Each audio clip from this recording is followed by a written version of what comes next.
Hey Mayo, how's it going? It's going good. How are you? Not bad. We have a ton of stuff to talk about from just today alone, which we'll get to in a moment. First, let's catch up a little bit on things that have happened since we last spoke on Happy Hour. First thing I suppose is we've got public betas released for macOS Big Sur, and I think even more importantly, because it's a first, is watchOS 7 hmm being the very first watchOS beta to be released. And what I think is interesting there is that it isn't like anything's changed with how watchOS works that I can tell. It's just they decided that now is an okay time to do a public beta for watchOS. Yeah, I mean, I guess they've got finally got confident enough that they're not going to mess it up too much. But because we have seen that in the past, right? We've seen for at least 2 years, there's been major beta seeds that have actually bricked people's watches, and the only restoration process is send them off to Apple and get it replaced. And so they've been very hesitant on doing public betas until now. I guess now they've after we're on the seventh version of the operating system. You'd hope they have enough confidence now where they can do these kind of system updates without. Yeah, it's not like when you brick your Apple Watch now with the public beta, you can just take it to your local Apple store and have it swapped out with a different Apple Watch. Like, it's a little trickier this year than that. But it doesn't sound like anything's been going bad since that's been released. So, I know a lot of us are in the developer beta anyway, and that's not so different. That's what's gone bad in the past for some people. I've never had a problem myself, but that's just good fortune. But it's Yeah, I think cool. Rambo has had issues with the watch. Yeah, He had to get his watch swapped last year, I think, when there was the bricking version. But yeah, I haven't yeah, had problems running. I run the yeah, developer betas on my watch since the beginning, so it's been yeah. fine. But And then with macOS Big Sur available, then as a public beta, many more people have access to using the redesigned version of macOS and experiencing things like the Mac Catalyst version of messages coming from the iPad. And I tell you what, I've been running macOS Big Sur since day one on my only Mac. I'm happy with it. I look back at like screenshots now, and it's one of those things that'll become more and more true over time. But like the difference in the user interface just dates the OS in such a way. So yeah, I mean, we spoke about the Big mhm, Sur design before, right? And like, mhm.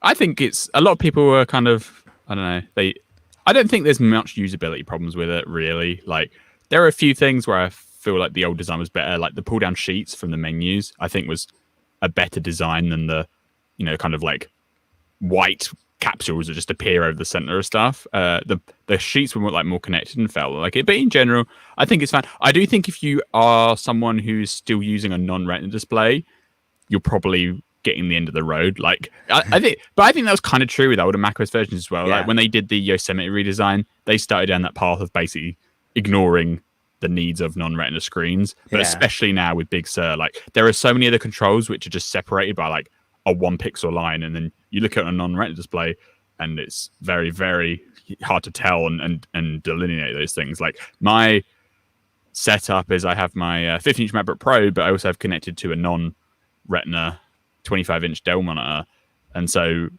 I've been running the Big Sur beta on through the Dell monitor, and it is you can definitely be like, this definitely is not a retina is definitely not really thought about for a non-retina experience, which sure. I think is fine. Like it's been Yeah, a long time, right? But because Apple ships Retina on everything. yeah, yeah, exactly. And like if that's the biggest complaint I can have with it, it can't be too bad because that's just basically complaining about the past. And Apple has been shipping retina displays on Macs for a long, long, long, long time now, like 8 years, I think, was because it started with the 2012 MacBook Pro. That's right. And it's just like some of these external display stuffs where I should probably upgrade to a 4K display or a 5K display, but I've been holding out for a first party option that is yet to transpire.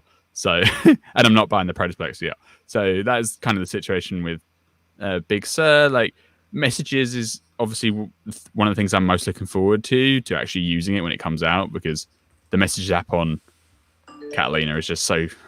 I mean, it's like minimum viable. It's like, okay, it just about works, but don't you dare accidentally click in the search field, because then you'll be watching a spinner for 10 minutes while Yeah. it tries to catch up. And all those new features, obviously the old messages app can't do. So that's probably the biggest thing looking for Catalina, aside from the visual update. WatchOS 7 is kind of funny. Like a lot of people on Twitter are asking me this week, should I do the WatchOS 7 beta? I was like, I guess so, but it's it's really hard to like nail down something like this. Is so good. My favorite thing still from WatchOS 7, unfortunately, well, it depends on your perspective, but my favorite thing about it is the speedier double click gestures, like going back to Okay. switching back to the apps or opening the dock quickly versus Apple Pay. Like the canceling animations there are just so nice, and they definitely make it feel a lot faster. But in terms of like, Apple's headline features, they've got the dance workout is new. They've got sleep tracking, which I don't use, unfortunately, because I just don't think it's very good. And then they've got face sharing. Yeah, Like, watch face sharing, hand wash detection version 0.5. yeah, the hand It's washing not so thing, I good. had it on beta 1. I had to turn it off. It just fired too often in false positive scenarios where I could, when it would fire, be like, I can see what I'm currently doing may actually sound like I'm washing my hands, right? But I'm not washing my hands, and it would just happen too frequently to be useful. So I had to turn it off. Yeah, Yeah. yeah. I'm a few weeks ago we talked on this podcast about the fact that for the first time since the Apple Watch came out, I was taking a break from it, and for I don't know how long, maybe until the next watch is announced. And I had a whole experience where I left town and did a work trip, didn't have the watch, had a whole probably 3 weeks total without it every single day. And when I got back from that trip, I kind of decided. I think it was a little bit. I think it was a lot of influence from what I saw on the trip, but just the number of people who have watches in general, whether it's an Apple Watch or I have a Space Explorer colleague who has an Android watch, and which I think is probably more than our 9 to 5 Google colleagues who all wear Apple Watches. But I think what really got all this to say, I'm back with my Apple Watch edition, Series 5, and so That um, lasted long. yeah, well, and I think if the Apple Watch Series 6 is what we expect it to be, then I will have maybe I'll pick up one to review, and then you know basically I really like my Apple Watch Ceramic Edition, and I'm not going to buy a Ceramic Edition Series 6, and I don't think I would like a new feature in a Series 6 more than the ceramic design of the Series 5. Yeah, I mean, And we don't know really yet what the Series 6 is going to be, apart from, it's probably going to have a blood oxygen monitor, right? Like, yeah, and if that's it, there are so many features on this my return after a very short hiatus from the Apple Watch that I'm like, okay, I was using these just to evaluate them, and there's no longer a need to evaluate them. Features like there are so many, but stand alerts. I, I'm different from a lot of people I know in that the stand alerts, or stand ring is not a hard one to fill. It's the other ones that I have to be intent about, and so it's actually kind of annoying to get a stand alert when I know I'm going to finish it, even if it's not in this hour, the next one. And another thing, any breathe alerts. I'm oh yeah, breathe actually, is stupid. I'm yeah, sorry. yeah. And I mean, I didn't use that all the time anyway, but things like that. And then there's things like the watch face. I've been super into different watch faces and making them like full of complications and everything, and kind of customized. And I've settled on for this go around numeric numerals duo, where it's like just the outline color. The two-tone And effect, yeah. yeah, and so and it's not even like the numbers are filled in. It's like just the outline of the numbers. And the reason I did that is because I don't like the change of going between the on mode and like the rest mode, and this is what it rests into. And so it's like, well, that's what it's gonna be. Is just the only thing that changes is the brightness. And I'm finding that I like that a lot. That this like toned down version of using the watch is nice. And there have been times where it's like, aside from just I like this watch as a watch. I've done some things like I've logged a couple of workouts, which is just, I mean, for fitness stuff, like that's always where it's clicked for me anyway.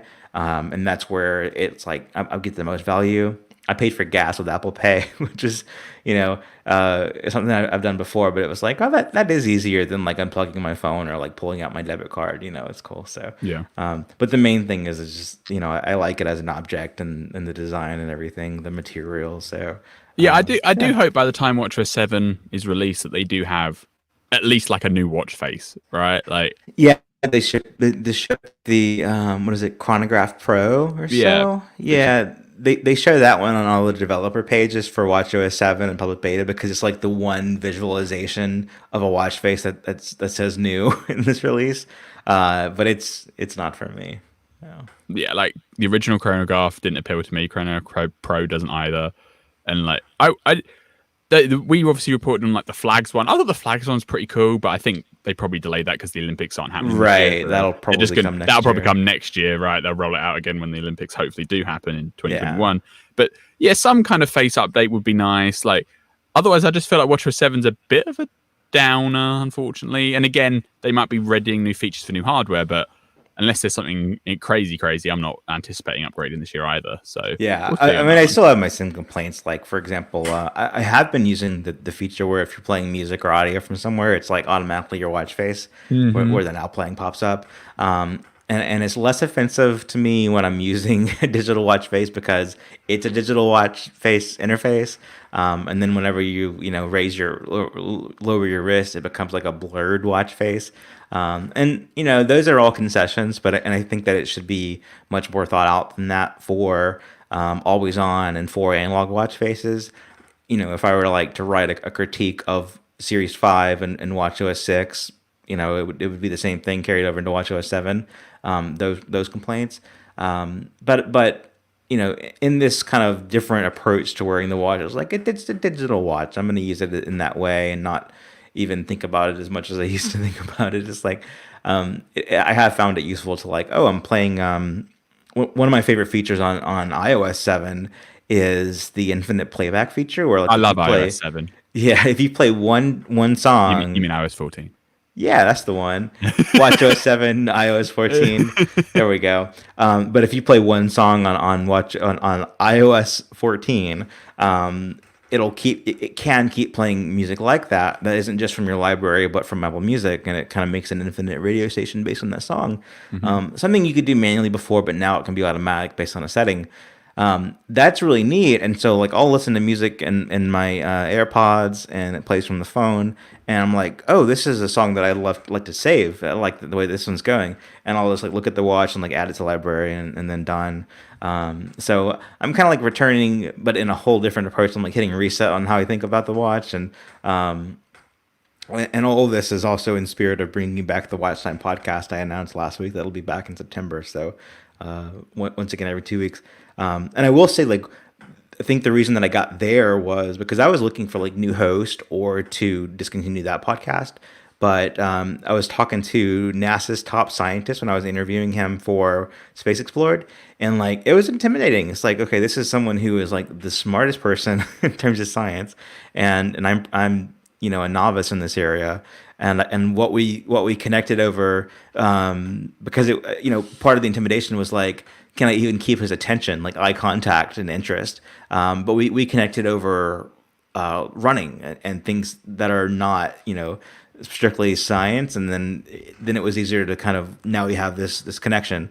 It made me think of all the things that I do, I think it's good to have diverse interest and have that be a part of me. So that made me think, well, I was already setting up for this marathon in December. I'm gonna work on that. I'm gonna keep doing with the watch what I do with it, and maybe next year will be a bigger change for the watch than this year. Yeah, fingers crossed. Yeah. Just one more thing on what you mentioned about the autoplay music, the continuous playing Yeah. music app. That is a great feature, and they're kind of borrowing from what Spotify does there, because Spotify has that built in as well, and it's just bringing Apple Music up to step. But it's stupid because it's not in the music app on Big Sur. It's just That's right. We need Yeah. we need Big Sur to be. We need the music app to be a Catalyst app because it's decent on the iPad now, right? It's gotten better. Yeah, this they year. made the iPad Music app pretty good, and Catalyst apps on Big Sur, because if you're using the optimized Catalyst apps, they're pretty good as well. And Maps is a Catalyst app on Big Sur, and that's fine. But music last year, they decided, no, what we're going to do is just strip it out of iTunes. But then now, just 1 year later, they've got this whole new music experience for the iPad. But then the Mac app's already lagging behind again.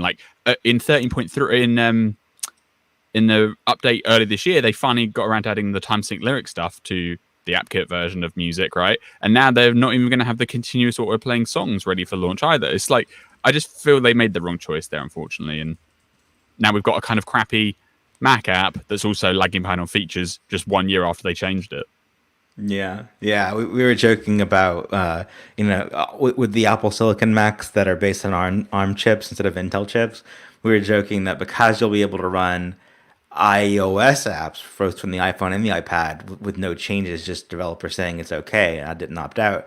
It would be preferable to be able to choose the iPad music app on the Mac because it's has more features now than the music app from Big Yeah, Sur. and like the music app on the Mac, obviously they because it still is basically just iTunes but rebranded, it keeps all of the old like file management and all the classic features that, diehard music fans really love. But if you're just an Apple Music subscriber, the iPad Music app provides a much better experience. And so it would be great if you could have that experience on the Mac. And kind of what we were thinking before they even rebranded iTunes to Music, they probably should have just done is like kept iTunes around in a folder and then introduced the new Music app, which is like Apple Music specific, and basically shared off the iPad code base. And that would allow you to have all the new features in lockstep, right? And slowly get people to get the Apple Music app for the Mac rather than iTunes. But Yeah, I didn't think I'd want that we went down the before, wrong but path there, I think. yeah, I didn't think I'd want that before. But now that now that we're not going on that path and we're seeing the alternative play out, it's like that would have been preferable, and they have to keep it around for Windows for a bit anyway. So, oh well. All right, do you want to take a quick break here? Sure. We are sponsored this week by Crypto Pro, a Bitcoin and crypto ticker and portfolio app for iPhone, iPad, Mac, and the Apple Watch 2. Hit the link in the show notes to get 1 month of premium for free with code 9to5Mac. Crypto Pro is an all-in-one solution for viewing crypto market prices, reading news, setting price alerts, and monitoring your portfolio. There's rich support for all of Apple's platform features like widgets, Apple Watch complications, a menu bar item on the Mac, Siri integration, and iCloud sync. And you can protect access to the app with Face ID and Touch ID login when you launch it. And looking ahead, Crypto Pro will have iOS 14 support with home screen widgets on day one, and the developers are also planning a new stocks portfolio app as well. And you can sign up to be notified and join the test flight beta for that app using the link in the show notes too. 9to5Mac Happy Hour listeners can get a free month of Crypto Pro Premium, which unlocks real-time pricing, portfolio sync from exchanges and wallets, advanced charting, and curated market updates. Simply head to cryptopro.app and use code 9to5Mac. That's number 9, TO, number 5, Mac. Go to cryptopro.app today. Our thanks to Crypto Pro for their support of Happy Hour. Yeah, thanks, Crypto Pro. All right, let's talk about some bundle stuff, and then we'll get to Fortnite in just a little bit. And there's some funny stuff in there. I'm not sure if you've seen yet, Mayo, but we'll get to Fortnite before this is over. First up is going to be the bundle talk, and so at a high level, we've got this new bundle with a name on it, courtesy of Mark Gurman at Bloomberg. It's a good story where he nails down that. He believes this will be called Apple One, and there's different tiers of this Apple One bundle. So it's kind of trying out how many things work out and going from there. But one of those things that'll be included is Apple News Plus, and there's a feature that we covered probably at the beginning of the summer. I mean, whenever iOS 14 was announced and released, but it got a lot more attention this week, and that's this ability for links from the web that exist in Apple News Plus, the paid service, to open in Apple News Plus if you're a subscriber because you prefer that interface and you're a subscriber, you pay that way, to open in the News Plus in the News app versus the web, which just at kind of first glance, and it's on by default, you can turn it off. I think the appeal there is that if it's paywalled on the web, but you have a News Plus subscription, you never need to worry about that. Plus, you get the News Plus experience versus the web experience. But for some reason this week, a lot more folks found the feature and found it to be not what they desire. So what's changed since now when we covered this originally? Basically, we covered this story in like June and stuff, and I think we even talked about it in the podcast before. And it is a convenient feature, right? Because when News Plus launched last year in March, and like the Wall Street Journal was part of it, but people realized that you can't use your News Plus login through Safari. You have to go through the News app. Everyone was trying to find all these workarounds for easy ways. So if you see a Wall Street Journal link, to open it in the News app so they can read the story, because they're paying for it, right? And they want to read the full article. And ideally, you would just be able to log in, but that's not possible. So you basically need shortcuts to get you into the right place in the News app to actually have a nice experience when you're using the subscription. And so that people made shortcuts and stuff last year and kind of did it ad hoc. This year, Apple's done something built into the operating system, and it works pretty well. It only happens on articles that are included in the News Plus subscription. So just generally browsing the web won't change it. If you don't subscribe to News Plus, nothing happens. And you can turn it off if you don't like it. But I think most people actually want that experience, because you're just going to be going to a website where it says you need to pay to read this story, whereas you actually have license to view it through your News Plus subscription. So when you click the link, it opens it up.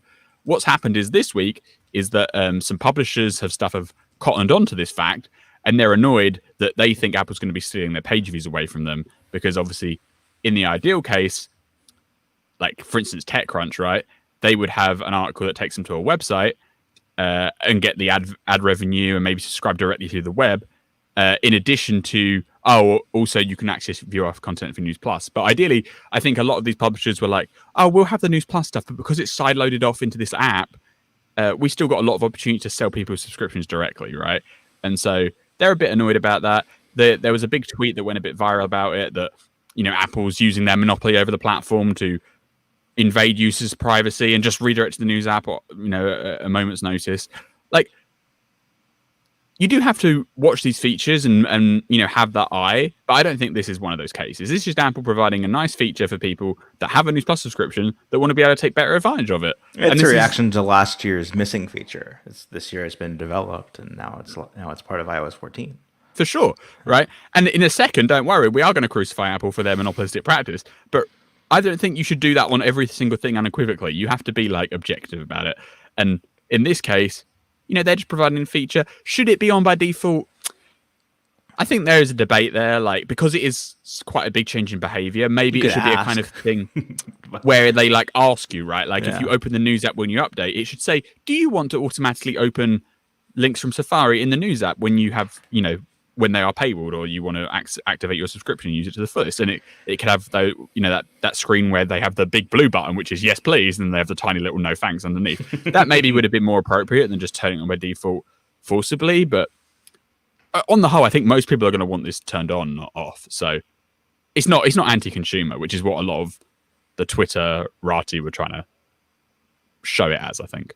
Yeah, one of the things here is that if News Plus was a thriving success on its own, then it would be a bigger issue. And if News Plus becomes that size of a business, then it's a bigger issue. But right now it's not.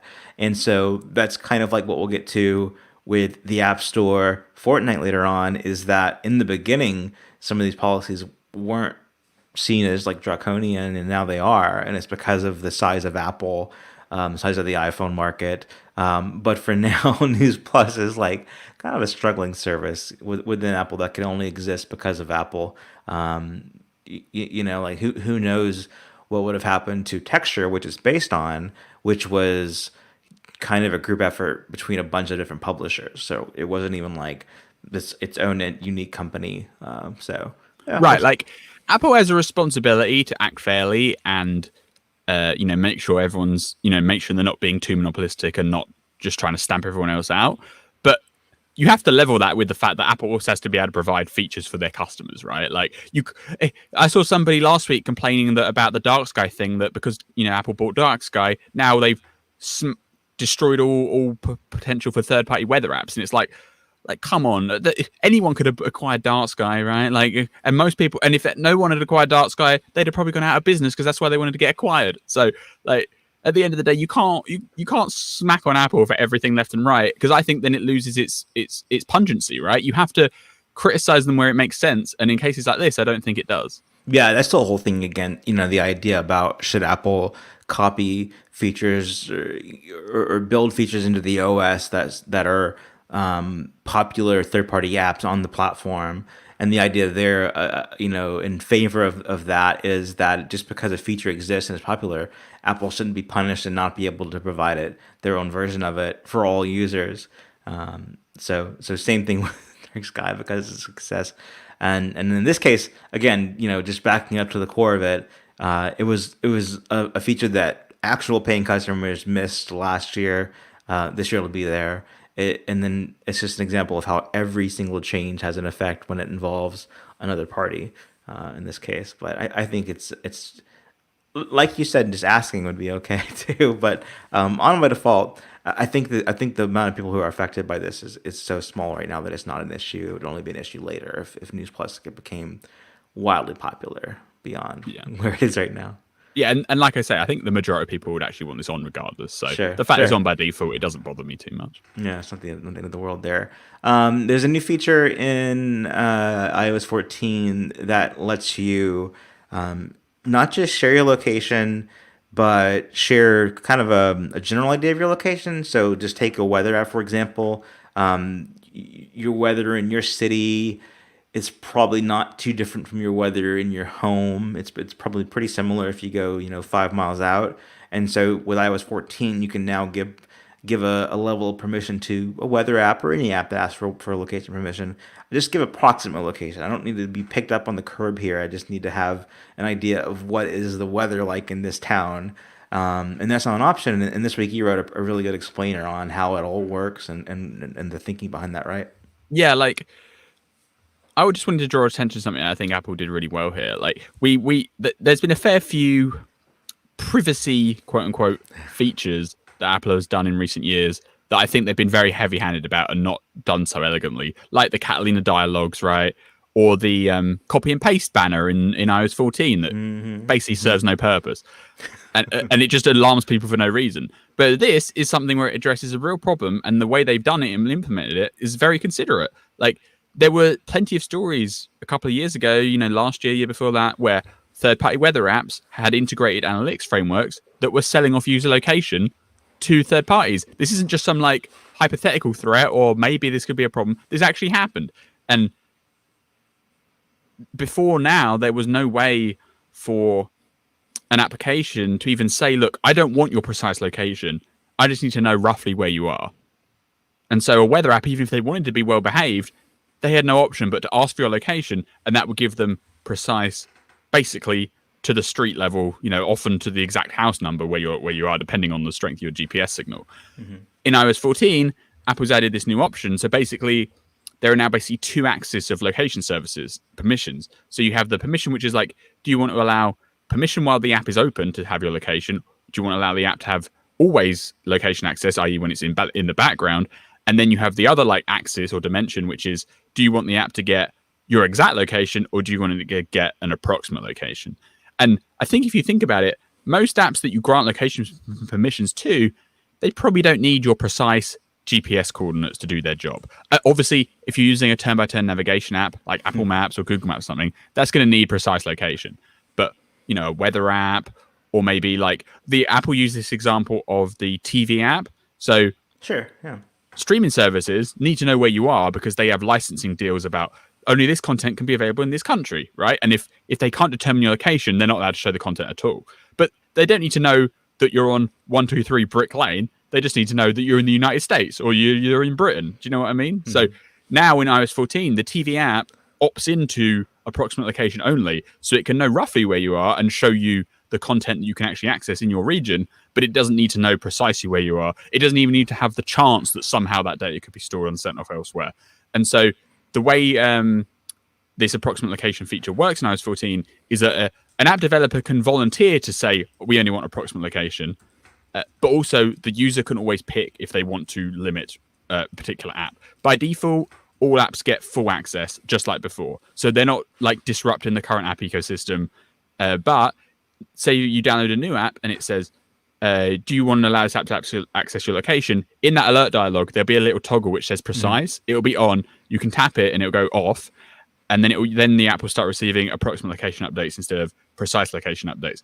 And the app knows the preference. So say if it's an app that really needs full location to work, Apple is letting the app say, present some interface, which is look, we really need you to have full location because this and this reason. Please go to settings and turn it on. So they're not just leaving them out in the cold. There is a path here to actually get the customer back on track. And you can actually see this for yourself with the Apple Maps app in iOS 14.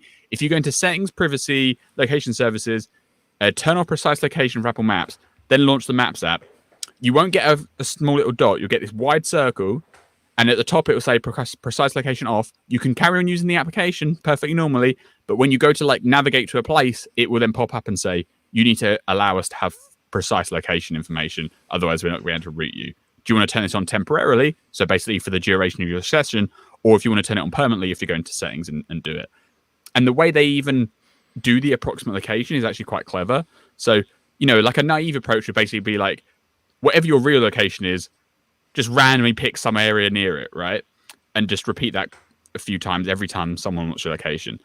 Well, that has problems, in that if you have enough random requests, an app could like nefariously reconstitute your real location. But even just from a user perspective, say if you're like on a state border and you doing approximate location and the randomness puts you on the other state, well, then your weather app will be telling you you're somewhere else than where you actually are. So they cleverly use a special algorithm that approximates your location, but without making it seem wrong. So it will. So if you're near a state border, it will make sure your randomized location is still within the actual state that you're in. It's not going to be centered on where you are, but it will be within the right area. And if you're in a densely populated zone, the kind of region that you get for the approximate location is smaller because there's lots of stuff around. And so if an app needs to provide location relevant results, it needs to be closer. So it'll be a distance of like 2 or 3 miles. So your real location will be in this like 2 to 3 mile radius, essentially.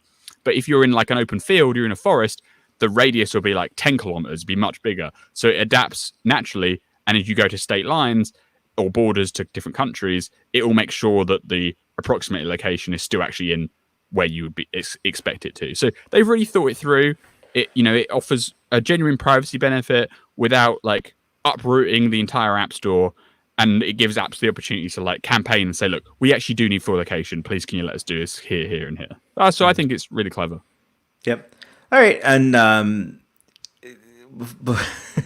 but before we get to Fortnite, there was other game news this week. It's just endless, right? Yeah, and I guess this comes from what Microsoft, from Stadia, and even from Facebook, where they all want to have their own version of a game subscription service that goes through an app on the App Store.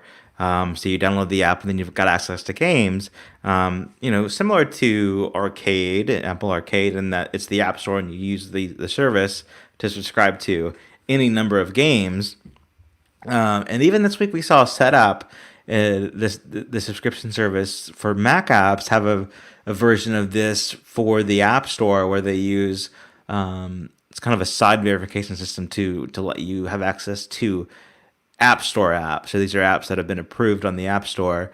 Apple won't allow these third-party game subscription apps on the App Store. I mean, they'll let the app be there, but not the games, because their reasoning is the App Store has its policy of all apps need to go through review, and they're not reviewing the games in the service. They're just reviewing the container, and that's their whole reason for not letting these things come through. And it's just one more big issue in the pile of antitrust, and is Apple treating developers fairly, especially with what they're able to do on their own.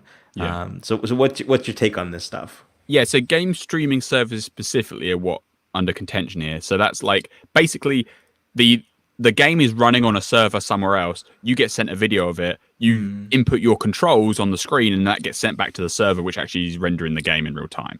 And so, if you have a streaming service, Microsoft can add new games to the service at any time, and that is what Apple quoted in their statement as the reason why they're not going to allow it, because they want to be able to review every single game.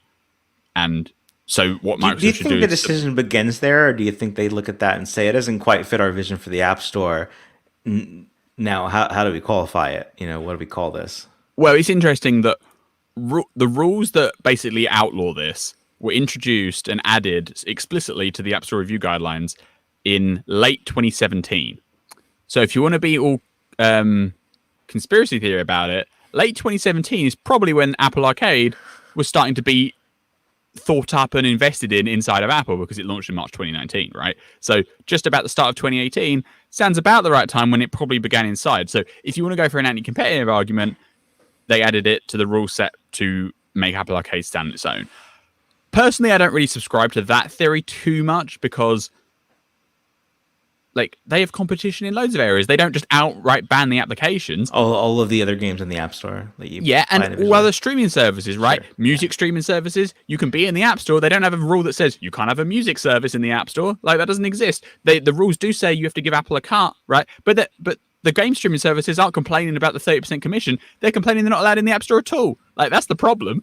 Like and the idea that Apple wants to be able to review every single game for, the security and safety of their customer base is silly because, Netflix can add any content it wants to its streaming service. So anyone that downloads Netflix can watch any video they decide to add to the service. It's not Apple sitting there going, oh, here's a new Netflix video. We better review this before we let our iOS customers see it. Like that just doesn't happen. And all the games, it's not like these are Wild West services. These are huge brands like Microsoft, Sony, Google. All of the games on these services are reviewed anyway because they're reviewed if you sell them as box software.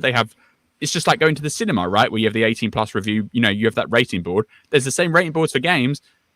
But so I don't really think Apple's argument that we need to be able to review. And there are games on the App Store that are allowed with, adult ratings or I guess mature ratings that you would say, well, maybe those are the ones that they're worried about, but they're on the App Store already. So right, you can get a lot of rubbish on the App Store. Don't worry about that. What it probably should be in this case is let it happen and then react to the bad apples, the cases of that's abuse. That's not what we envision. But to say that on principle, every game on this service needs to go through review. It's not equal to other policies that they have, whether it's music or video. And these game streaming services are going to be a thing. Like Microsoft xCloud is basically being bundled for free with Xbox Game Pass, which millions of people have. So come September or whatever, when this service launches, there'll be loads of Android tablet owners, loads of Android phone owners who can start playing, Xbox quality games on their phone. Meanwhile, the iPhone and iPad users can't. Like, it will be a problem and it will be noticeable. So I don't think this is a sustainable equilibrium. It's just how long does it take for them to actually thrash out some deal? Like, I think it'd be a fair cop if the new rule was like, we allow game streaming services where every game must have been, rated and reviewed by the ESRB or whatever the games board is called. And so that stops like the Wild West problem. And, that gives some safety controls. Maybe the apps can only have to have a 17 plus rating because they did that for a while with like RSS readers, because you could add any website in the world. They made all the RSS readers in the App Store rate themselves as 17 plus. So you had to be an adult to download the app in the first place. Like, if they want to be protective, rules like that are fine. Even if they're saying, oh, we don't like game streaming services because we can't review every game that's on there. If that's really their problem, add a process to let these services have their games reviewed by Apple. Like, the problem isn't, I'm sure Microsoft will be like, fine, go review all the games. There's no problem by us. But Apple's just sitting there like, we can't review these games because we don't have a way to do it. It's like, we'll make a way to do it. Can't do it, yeah. That's why it's stupid. Like, I would fully expect these services to be having an argument about the 30% cut, the 15% cut, all that stuff, which is what we see with Spotify and Netflix and all the other stuff. The fact we're having a debate about whether they're allowed in the App Store at all is just outrageous to me. It just doesn't make any sense. Yeah. And what Facebook did this week, I guess, was they just released their game container app with no games in it as kind of a statement to kind of say, like, we're ready for this service on iOS, but sorry, Apple won't let you have it. Right. Yeah. Like, which is pretty good. I mean, regardless of what you think about Facebook, it's a pretty good way to make a point. Yeah, and Microsoft stopped doing their beta because they realized it was unsustainable and they were annoyed about it, and they've filed formal complaints and stuff. But so far, Apple's sticking to its guns, and I don't think it's the kind of thing that they can uphold forever. Like, gaming stream service is going to be popular. It'd be like saying you can't have Netflix on the App Store. It's just insane, right? Yeah. Like, and behind the scenes, Apple can work out a revenue cut if they want to. Maybe they can do the Amazon deal. I'm not even sure this even is about money, really, because I think they should just let them be reader apps. Like, if you sign up inside the app, you gave Apple a cut. If you just log in with your account, it's free. Like, which is exactly how Spotify operates, exactly how Netflix operates. I don't know why the Apple PR came up with this rule about like, oh, we have to review the games. Like it doesn't hold up to any scrutiny. So whatever their true reasoning is, they need to change their mind and they need to be more cooperative about it. Otherwise, people are just going to be angry. Yep. All right, let's take a break there. Let's talk about our second sponsor for this week. It is our friends at Smile Software and Text Expander. Text Expander removes the repetition out of work so you can focus on what matters most. Save time typing and boost your productivity. Text Expander helps you manage everything that you type repeatedly. Email addresses, phone numbers, common message replies, and so much more. Turn the things you type into reusable snippets to access them time and time again. Your snippets can be something simple like a phone number or like a long form with fill-in fields and automatically calculated dates. Text Expander works everywhere you type: Slack, Google Docs, Trello, email apps, web browsers, the lot. And it goes beyond simple find and replace. You can customize your reusable snippets with fill-in fields and pop-up lists. So you can quickly stamp out an invoice with easily editable fields to change only the bits that need to be customized for each individual. If you've ever written something twice, there's a good chance you could work smarter and use a Text Expander snippet instead. It's not just about automating repeat work. Reusing snippets ensures consistency in your messaging. Text Expander is available for macOS, iPhone, iPad, Windows, and Chrome. And Text Expander for Teams makes it super easy to manage and share snippets across your company. Again, unlock your productivity with Text Expander. Listeners to this show can get 20% off their first year subscription. Visit textexpander.com/podcast to learn more and sign up. That's textexpander.com/podcast. Yeah, thanks, Text Expander. It's one of my absolute favorite services. Let's talk about Fortnite. So, Fortnite did this thing today that is pretty remarkable in terms of how it was planned and organized and orchestrated. Where it's in the middle of Apple antitrust hearings on is App Store policy fair and legal, or should there be some change in around different reasons to make the App Store operate different from how Apple wants it to. It's after the major spat between Basecamp, the developers of the Hey email app, and Apple, which Apple kind of came out on top on that one. Hey made a compromise. And just while we're discussing things like these subscription gaming services and everything, it's like all this antitrust stuff is happening at once. And Fortnite, what do you think? Bigger than Spotify in terms of reach here, or because Spotify's been at this for years, but they've kind of been out there on their own on debating, the 30% cut, which goes down to 15% after a year of solid subscriptions. But they've been out in the open, doing a legal fight, probably sparked so much of this antitrust stuff that's happening in courts. But Fortnite by Epic Games, they're new to this, and that they've been like on stage at Apple events demoing their game on new devices. Apple features Fortnite in the App Store because it's a wildly popular game. If you recall back to the group FaceTime bug that was found by a kid who was playing Fortnite with his friends when he realized he could hear people he group FaceTime before they answered.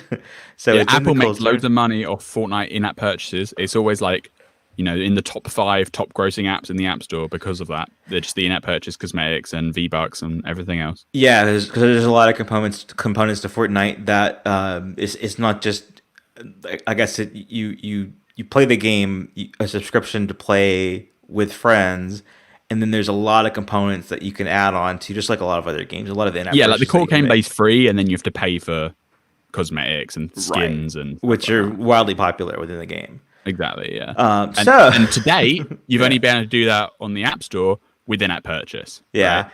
and they made a server-side change in their game that didn't require a new version of their app to go through App Store review, even by accident. To say now you can pay us directly, and we'll make that money directly. And they made this change on both iOS App Store and the Google Play Store, and they're even open about it. They're saying we don't think that the App Store policies are fair, whether it's Apple or Google, but Apple makes the headlines. then Apple was first to act on it. They couldn't ignore the issue because Epic Games was making it an issue, like forcing it quite aggressively. And so, what did Apple do? They didn't work behind the scenes with Epic. They didn't put them, on notice to say fix this within the next 14 days, or we're going to remove your app. They just removed the app on the same day, and they cited the reason being that they violated App Store policy by changing the payment method behind the scenes without even going through app review.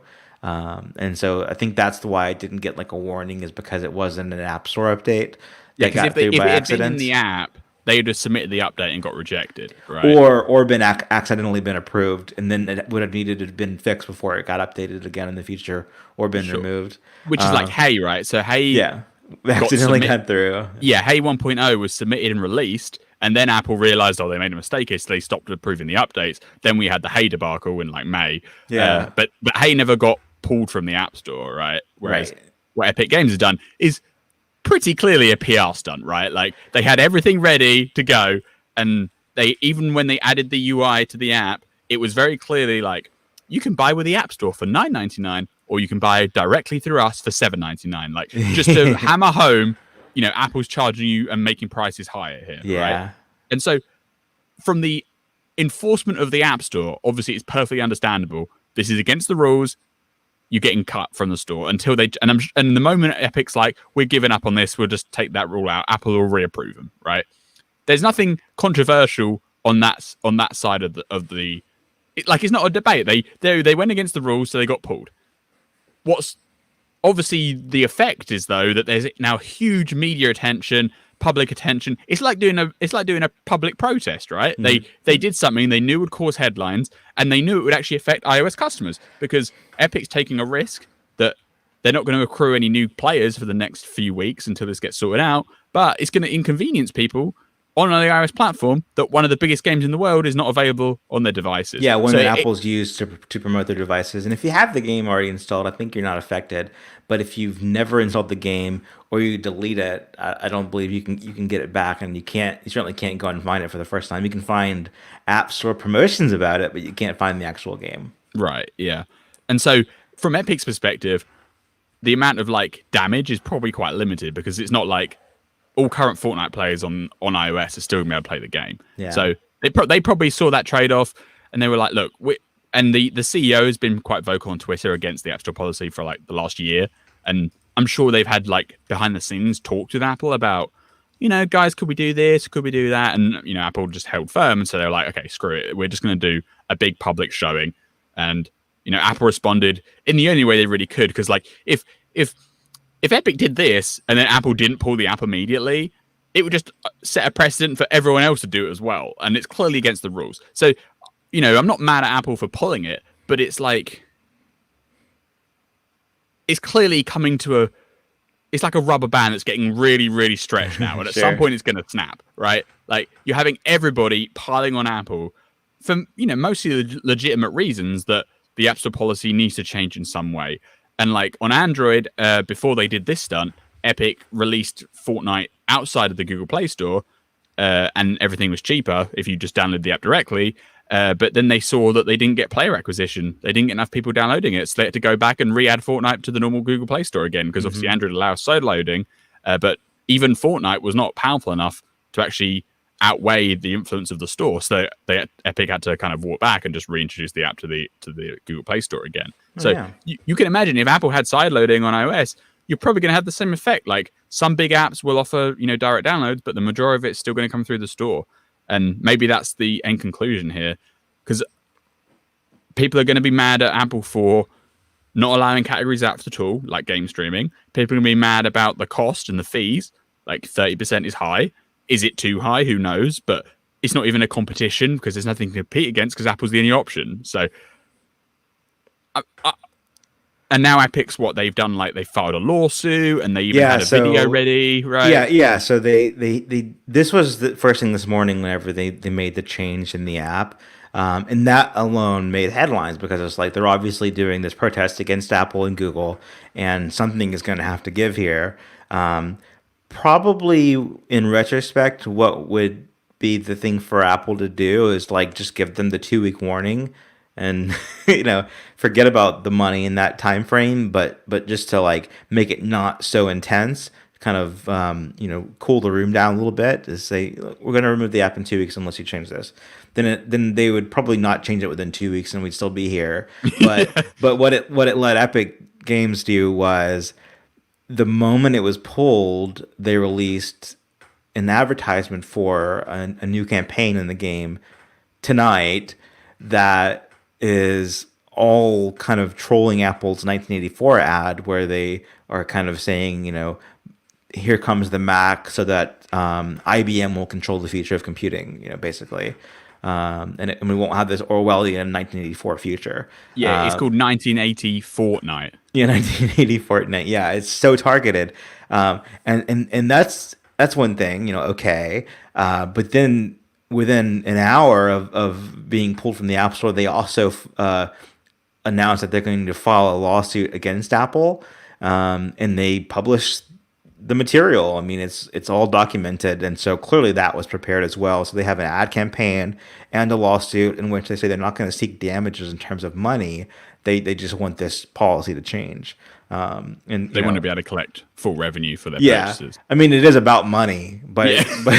but they're not saying we're losing out on this money. Apple owes They're not us. suing for damages, I guess. They just Right, want yeah. the policy And to change. here's a funny thing. I'm not sure if you saw it yet because this came up after we began recording, but 9 to 5 Mac is cited in the paperwork on the lawsuit. Oh, really? Yeah, there's a story from our colleague Michael Podek who says the headline was Apple hits 1.5 billion active devices with 80% of recent iPhones and iPads running iOS 13. This is from January 2020. So it's just to say how popular they are, but like they're using that article as like a public citation of making their case. And so we've got a little bit of an involvement in the lawsuit, I guess, in terms of being evidence. That's funny. Yeah. I Glad don't it know wasn't one of how. us. I, if Epic's doing this, other companies are complaining. Microsoft and Google are obviously unhappy with the game streaming stuff. Like, it's only going to advance the positions of the Judiciary Committee or the European Union that are doing these cases. I don't know what the resolution is going to be, and I think the Judiciary Committee in the US is meant to be releasing at least a preliminary report by the end of this month. So maybe there'll be an update soon. I think it's pretty clear that the status quo is not going to stand, right? Correct. Apple is not going to be able to have a future where they have 100% control of the App Store and charge 30% on. Because basically even all if things digital are the same right now, there'll always be new leadership to try again. There'll always be this effort to try again and get a different decision. It isn't like we're going to have one decision to rule them all, and it says Apple and Google are treating everyone fairly, and you can never challenge this again. It's going to be, even if things are the same for now, there'll still be this effort to make that change in the future. And it's Yeah, just like matter for a of time. while, for a few years, it was basically just Spotify complaining, Yeah, right? yeah. Then Netflix joined, and then now it's just like a whole floodgates. You've got Tile Right. complaining, you've got Facebook complaining because they're Yeah, locking you down have the ad Tile system. complaining before there's even hardware out that competes with them. You've got everyone complaining left, right, center. Some people complaining fairly, some people just wanting some free PR, right? Like, and it's pretty clear that the current policies are going to have to change in some way. It's just really not clear how they're going to change. Like, That's is right. Apple going to say, okay, you can use alternate payment methods on our platform? Are they going to say, okay, you can install apps outside of the App Store? Are they going to say, look, you still will have all these rules, but you are allowed to tell people to go to the website to sign up instead of going in our app? Because that's the thing that Netflix. Yeah, and it seems like Apple's not going to they're not going to volunteer the change. They're going to do the least that they have to do because they don't want to give away too much. And as soon as they make one change, it's going to be like, okay, well, now that was effective. Let's push for more. They're going to do only what's required by law in different regions. Yeah, I think we've seen them. I think we've seen their strategy of the look. They've chosen their rule set. They're sticking by it. They're going to push through all of this stuff happening, all of these protests, until they're like basically forced to change the rules. Like, until they get into a courtroom, they're not going to negotiate. They've chosen their rule set. They're all standing behind it. The time to change the rules was last month or the month before that, and they definitely haven't done it.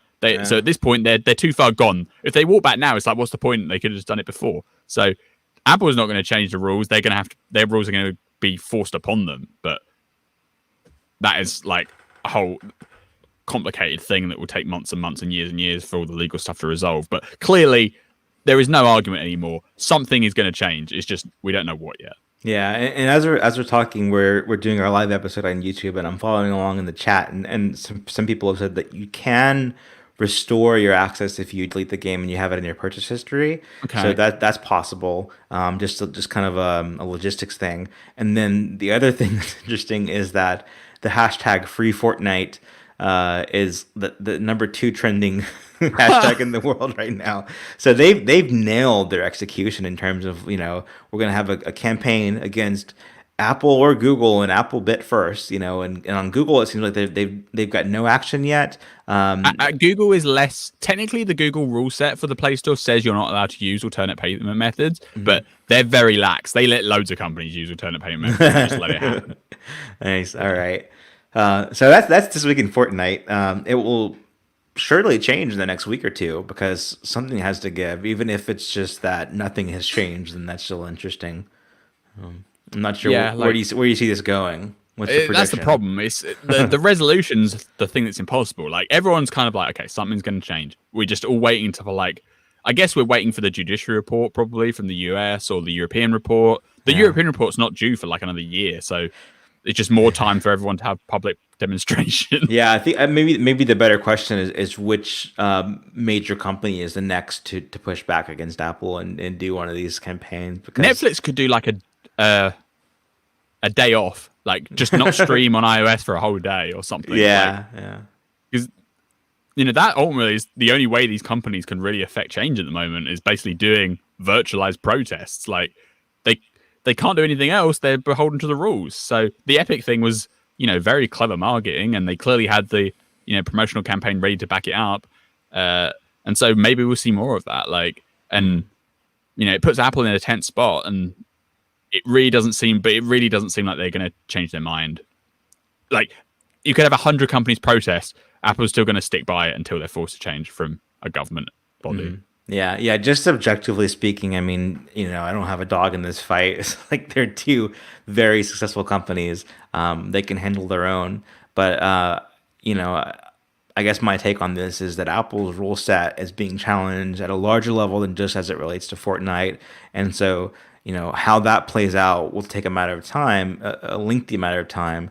In terms of Epic Games, what I'm watching for, I guess, is how long do they hold out, or do they return to the App Store, and then after they've made their point, and then they could just put the app back onto. They could say tomorrow, okay, we're going to take our direct payment method off because I guess that's my reckon is that they give it a couple of weeks to make their point, and then once the interest fades, and they're back on the App Store. Yeah, but with the big disclaimer of we're not happy about it, Oh, and when this goes to a law into a legal courtroom, there will be screenshots of the Fortnite slider that says, look, Fortnite could charge $9.99 through the Apple App Store, but with the direct payment option, they could give customers a 20% discount. Like, because governments hate prices going up, so it's perfect. It's perfect. It's a perfect screenshot from that. Yeah. It was like engineered perfectly. Yeah, that's right. All right, let's talk about a couple more things before we head off for this week. The first is a report of a new bundle on Apple TV Plus, not the service, but Apple TV.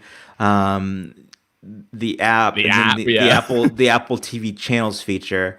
When I first saw the headline, I was like, what it is that CBS All Access will be bundled with Showtime. So if you have one or the other, you can get both for the same price or save $1 or so. What's the breakdown there? Right. So CBS and Showtime are owned by the same parent company. So that's part one. What Bloomberg is reporting here is that starting as soon as next week, if you subscribe to TV Plus, which is $4.99 a month, you'll be able to get both the CBS All Access Apple TV channel and the Showtime Apple TV channel for $9.99, when previously they cost $10.99 and $9.99 each. So you're basically getting an entire extra service for no additional charge, as long as you're a TV Plus subscriber. As long as that's okay. So you've got to pay for TV Plus, and then you're eligible for the bundle. Right. So I guess if you assume that you never paid for TV Plus before, you're saving $5, right? Because they're $10.99 each, and so if you're adding one on, then you're paying $5 to save $5, right? Okay. and you're getting more content at the same time. Like, it seems like a pretty good deal. I mean, you said you subscribe to CBS All Access, right? Yeah, I subscribe to Yeah. CBS All Access because I'm an old person and I watch 60 Minutes in the evening news and the morning news and a replay of the Tonight Show with Stephen Colbert. So that's and I do that through the TV app on the Mac mostly. That's And you what I have like. TV Plus, right? And I have TV Plus because I have the free trial, and then I'll plan to renew for a year anyway. So there's Right. that. So you'll be getting basically all of Showtime's content for free. Yeah, I don't pay for Showtime, and I'm not sure because there's not like I think Showtime was more in line with like HBO, where there's got to be one or two shows that you catch up, you follow all throughout the year, and that you subscribe to. Versus for me, like I just I like CBS All Access because I also get my local news there too, and it fills that need. But yeah, and CBS All Access they recently added content because they're a Viacom company, I guess. BET, Comedy Central, MTV, Nickelodeon, and Smithsonian content, all in the CBS All Access app for subscribers. So they're kind of sweetening the deal for what that is. And then to do this Showtime bundle too through Apple TV Plus, that's pretty interesting. So I mean, I'll just get more for the same price. But it if it comes down to renewing, then it's like, well, this is a much better deal than it was before. So it's still incentive to renew as well. Yeah, I think they should do more deals like this. Like, And it yeah, it's makes the first of its kind, right? like Apple hasn't done TV Plus bundles before like this. So Hmm. I think they should do more like with all the other Apple TV channels. And obviously they just have to negotiate with each partner. And Yeah. if they say we join together, we'll give you an extra dollar or something, and you'll put your price down by $1 or something. Yeah. The back end deals are interesting there. But I think it makes sense. Like, Apple TV Plus is a small content catalog by design, and it's always going to be a small content catalog. If you can pair up with someone else to give a big content catalog plus the Apple originals, you're going to ultimately increase the number of subscribers to both TV Plus and the third-party channel. So it seems like a pretty good deal. Like, obviously Disney's not going to join in, but you can imagine like if Apple and Disney paired up and said you could get both Disney Plus and Apple TV Plus for like $9.99 a month, like it would be Yeah. very popular. Yeah, I mean, if you look at the Apple TV channels list of services, it updates often, and each service is pretty pricey on its own. I mean, usually it's more than $5 and it's around $10. And it's the idea there is that you pay for the channel as if it were like a cable bundle, but it's unbundled, and you pay for on demand and streaming. I guess it varies by service, but there are some like I would want to pay for maybe like 4 or 5 of these, and that would be a pretty compelling package of entertainment. But to do them individually is not compelling because it becomes so pricey that you might as well pay for cable or something. So I would love to see more of this, even if it's kind of generic and it's just like put 2 or 3 together, and then Apple gives you the savings and just decides that it's worth it on their end. But there's a quick update on this on the Fortnite story. Spotify supports Epic. They say we applaud Epic Games' decision to take a stand against Apple and shed further light on Apple's abuse of its dominant position. Apple's unfair practices have disadvantaged competitors and deprived consumers for far too long. The stakes for consumers and app developers, large and small, couldn't be higher, and ensuring the iOS platform operates competitively and fairly is an urgent task with far-reaching implications. So they're getting what they wanted in that they have more people on their side finally. Yeah, Spotify's happy. Yeah, they're thrilled. All right. Yeah, but more bundles, bring them on. And then speaking of bundles, we mentioned at the beginning of the show that, or near the beginning, that Mark Gurman at Bloomberg, our former colleague, has an excellent story this week on the Apple One bundle, which is, based on Mark's reporting, what Apple is going to call their service. So it's kind of the equivalent of, an Amazon Prime, for example. It's pay one price. And you get any number of services. He actually breaks down what the different options are going to be. So what is Apple One? Yeah, so he says that obviously we've been talking about the bundling stuff for a while, ever since Apple announced News Plus, TV Plus, Arcade. It was obvious at some point they were going to do a bundle. And so according to Gurman, the bundle's coming alongside the new iPhone 12 in October, and it will be part of iOS 14. Currently internally dubbed Apple One. That might be the final branding name. We're not entirely 100% on that, but Apple One's perfectly fine name for me. So I'll That's what take makes Apple it One. hard to take, is that it's pretty good. Yeah, for Apple's naming schemes, Apple One's like, okay. That's pretty good compared to like, adding a plus or something. Yeah, like Yeah. Apple Plus would be okay, but half their content services don't have pluses in the name, so it'd be kind of awkward. It'd be like, Yeah. because you have News Plus And and you, TV you you Plus. mentioned that it's Apple TV Plus is often referred to in the press as Apple Plus because Yeah. it's what makes I mean, it clearly they distinct. have suboptimal naming there. Like, I don't know, but it might be too late to change it. But Apple One for like the overarching thing is probably fine. Although, somewhat hilariously, the Apple One subscription is really like 4 different subscriptions because they're going to offer different packages at different You tiers. take your weakness and you mark that as your strength. That's Yeah, what's so happening here. there'll basically be, according to Gurman, there'll be different tiers based on what you want. So if you, obviously you can buy all the services individually like you can today. If you wanted music and TV Plus, you can get a small discount, like $1 or $2, combined buying them separately. And these would be focused on family plans. So Apple Music is $15 for family plan, Apple TV Plus is $5. So at the moment you pay $20. In this Apple One bundle version, it would be like 17 or something. So that's the kind of, at least, and again, final pricing and details and stuff can change. This is just what Gurman's working on here. So that would be one of your Apple One bundles. But you could add on News Plus. Actually, sorry. First, you could add on Apple Arcade as well. So then you could have a combination of music, TV Plus, and arcade for a discount. Then there'd be a tier above that, which adds News Plus. And then finally, there'd be, the super mega bundle, which is music, TV Plus, arcade, News Plus, and iCloud storage. And so you couldn't say, like, for example, I pay for Apple Music, I have for years. I pay for iCloud storage, I have for years. And I plan on paying for Apple TV Plus once it renews. So those are the 3 things that I pay for now. I'm not opposed to News Plus, but I don't think it's a good value for the money for me.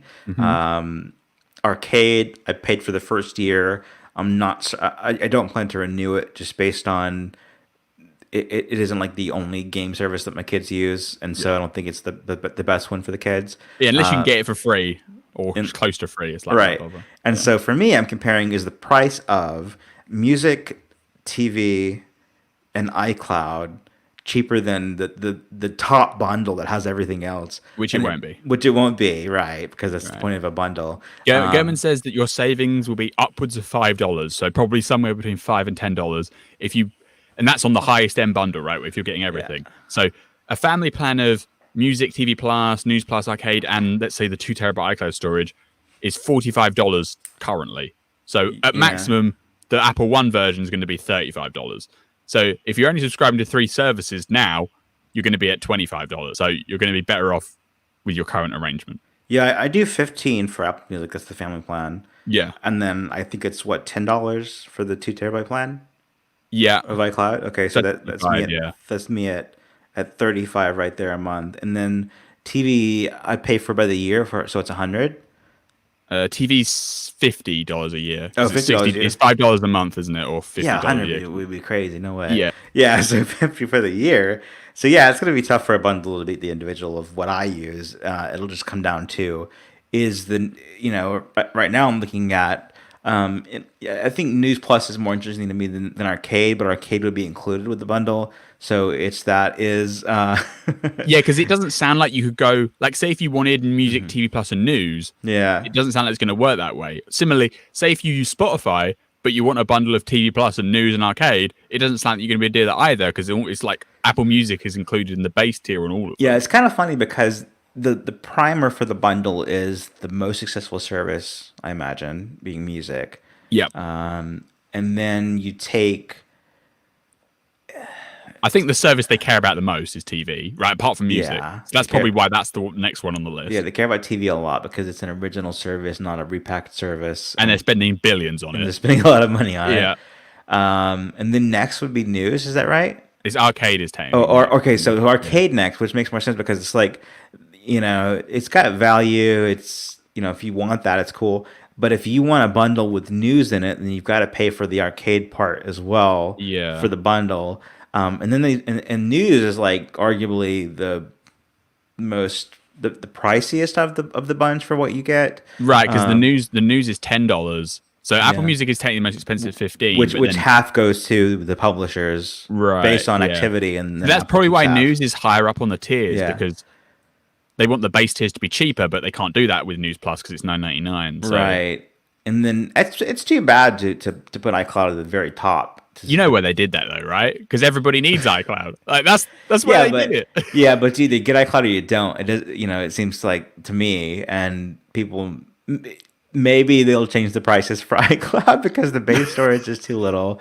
That You feels pay a like so dollar. long ago when all we'd be I worrying know. about in the Apple services space is when are they going to make iCloud plans cheaper? Yeah. Now it's like how many this services is are they going to bundle on before we can buy iCloud? yeah, this is a really good story though because it breaks down. We've been skeptical of the utility of a bundle because will it actually be compelling or is it just everything thrown together? And because it's not like you build your own bundle, it's not as compelling as it could be.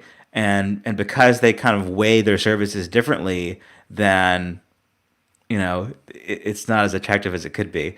Right. So me looking at this, I currently subscribe to T Plus and Arcade, but like you, I'm thinking of cancelling Arcade.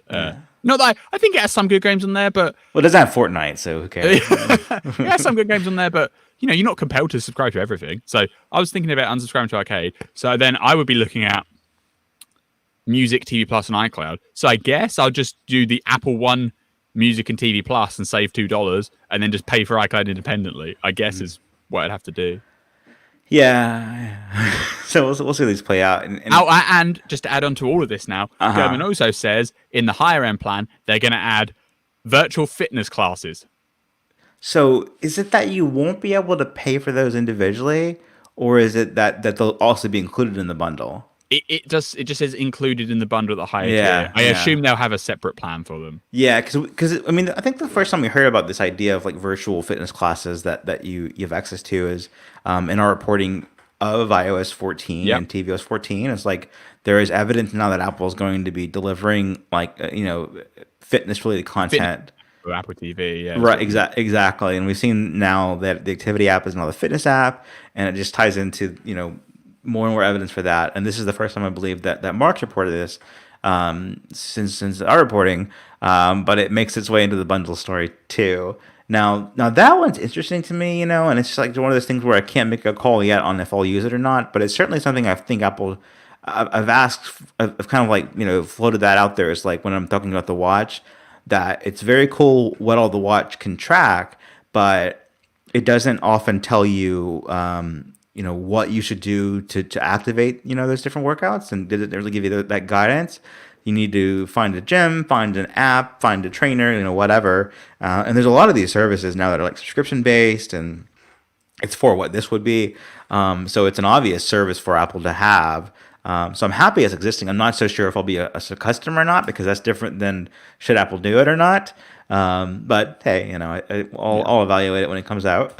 And I'm sure they'll probably do like a free year of Apple Fitness when you buy an Apple Watch. Like, there's so many times there. That would be good. In this story, Gurman says that they're considering a free year of Arcade when you get a new Apple TV. That might be the fitness trial might be the new like the top new feature for Apple Watch this year. Is a new way to use any Apple Watch that you have. So yeah, I mean seriously. so yeah, like I think Apple, and just as a high level point, bundling stuff together is sensible. It definitely increases adoption. But at the end of the day, you can't just put stuff in a bundle and expect people to buy it. You still actually have to make the content better. It has to be compelling, right? And I saw a lot of people reacting to this story when we covered it and stuff today on Twitter. It's like, TV Plus is stupid. Like, what does it matter? It's like, Apple understands that right now these services need to be more compelling. Just putting them bundling together is one stage in doing it, right? You give them a more attractive bundle, which can upsell people, and then you invest in the content side to provide more value. And they keep every week we hear new content deals for TV Plus. They're adding new games to Arcade every other week, right? They added the audio stories to news. They're not just letting these things sit around doing nothing. Like, I think they get it. It's just you got to give them time to build it all up. Mm-hmm. Yeah. All right, last bit of breaking news as we're recording this. North Dakota is going to have a COVID-19 exposure notification app. So that's 2 states out of 50, Virginia and North Dakota. Good luck to South Dakota, which is a different state, and then all the other states in the U.S. Let's do some Q&A before we head off. So many of the questions were about Fortnite. And a lot of people are angry about the Fortnite situation, understandably. That's right. But just to kind of clarify, it's not that they switched to a paid model up front. It's that they switched their payment method to being direct to Epic Games versus sharing a cut through app with Apple by in-app purchases. And Right. So when that's you the went to change buy there. their V-Bucks, which are their in-game currency, previously it would just take you to the in-app purchase flow. Whereas the update today, it gave you the option. It said, do you want to pay with the Apple App Store or do you want to pay directly to us? And if you click directly to us, it would then bring up like a credit card form. You have to type in your card information. Yeah, and it didn't, by Apple removing it from the App Store, they didn't delete it from people's phones, so it's still there on their iPhone, iPad, or iPod Touch. You just can't go and get it for the first time. You can. It seems to be that you can recover it if you from your purchase history, and you can restore that purchase, but you can't download it new again. Which does make me think about the pending, what will happen with TikTok, and I guess WeChat now is in the mix.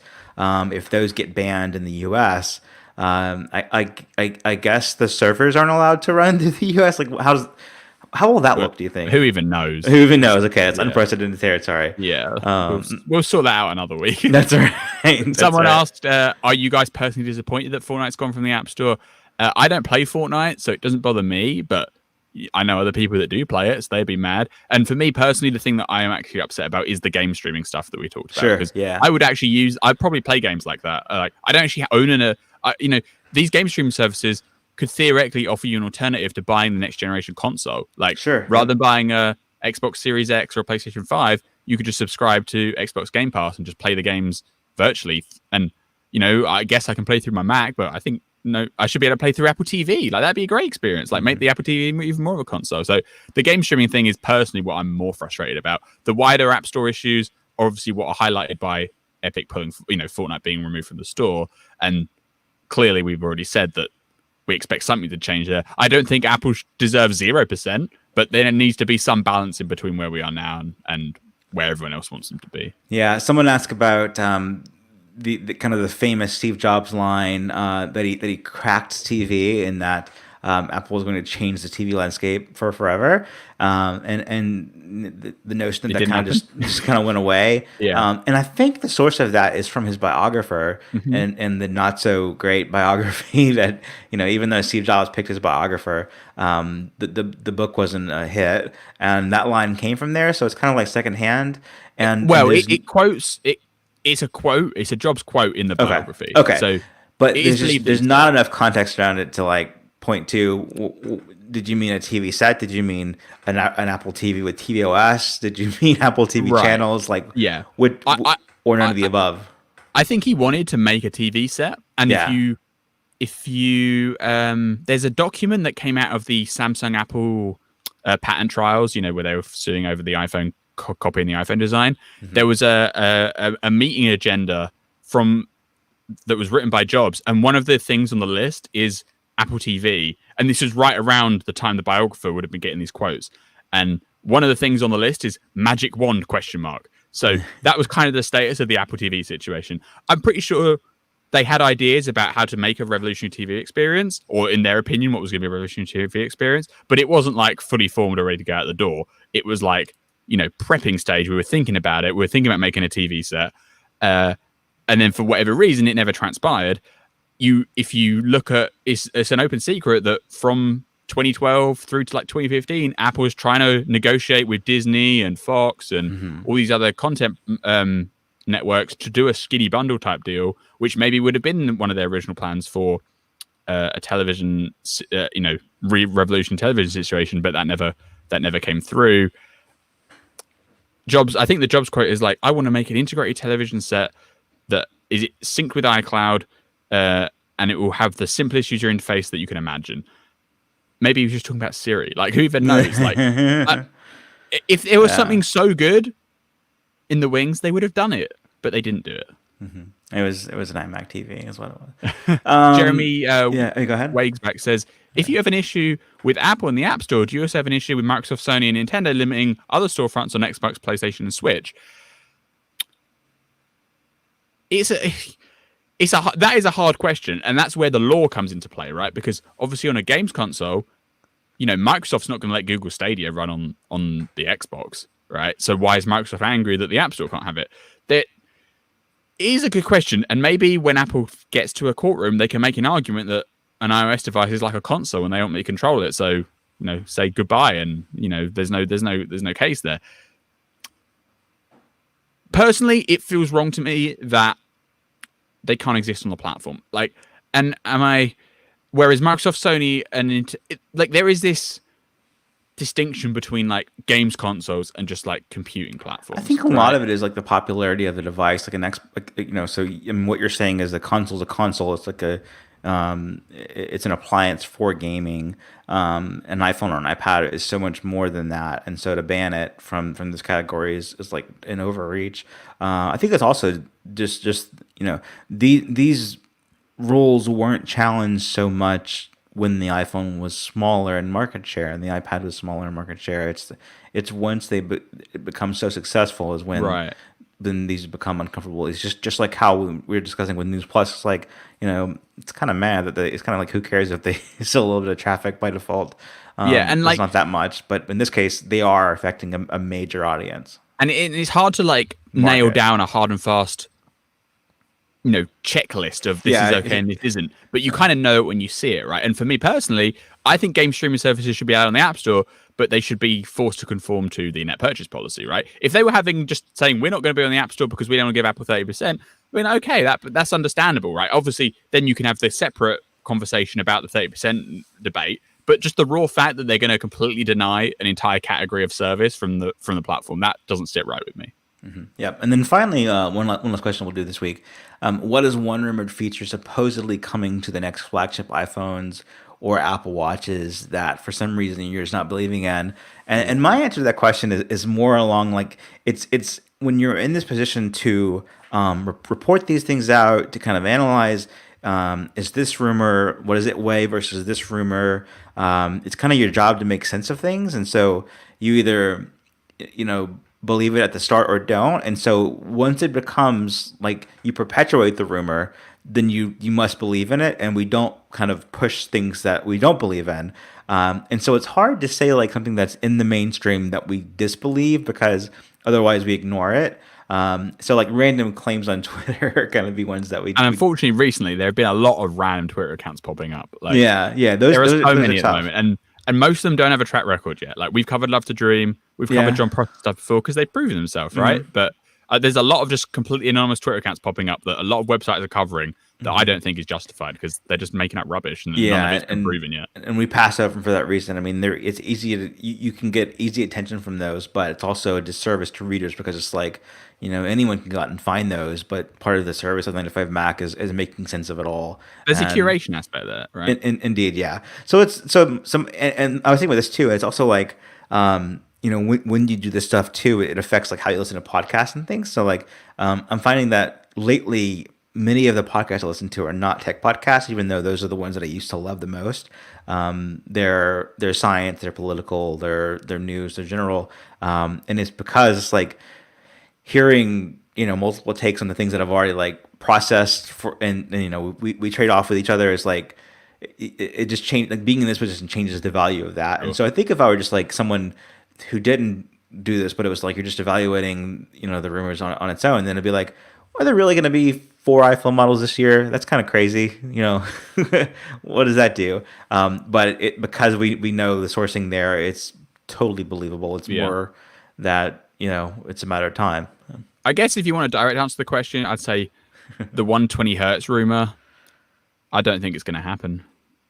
Yeah, I don't think, as much as I want it to happen, promotion on the iPhone, I think if it was happening, Quo or Bloomberg would have reported it by now, and they haven't. It's just been reported by much shadier sources, and even that's kind of petered out. So people expecting promotion on the iPhone, I would start to water down your expectations a little bit. There we go. Unfortunately. Or event dates and release dates and this kind of things too. So. Right. I don't think the dates are set in stone yet either. So that's all right. I mean, obviously, Apple said that the iPhone's coming in October, so we know that. We know that much, yeah. And an iPhone will come in October at least. So yeah, maybe there'll be some November phones too. All right, that is the Happy Hour podcast for this week. If you enjoyed the show, you can watch us live on YouTube at 4 p.m. Eastern Time, 1 p.m. Pacific Time on Thursday afternoons. You can also subscribe in Apple Podcast, Overcast, Spotify. I don't think we're on Fortnite yet. If you can listen to podcasts on Fortnite. Remember when the biggest Fortnite drama was that they were selling dance moves? Oh, And Apple was that, collecting 30% of every transaction. they sure were. And you can also rate the show if you enjoy it. We really appreciate that. If you have any feedback for us, you can email us together at happyhour@905mac.com. You can follow me on Twitter and Instagram at ApolloZac. And I also write for spaceexplored.com. Benjamin, you are on Twitter at, BZA Mayo, and you also blog at. bzamayo.com. All right, we will be back next week. Bye, everybody. Bye bye.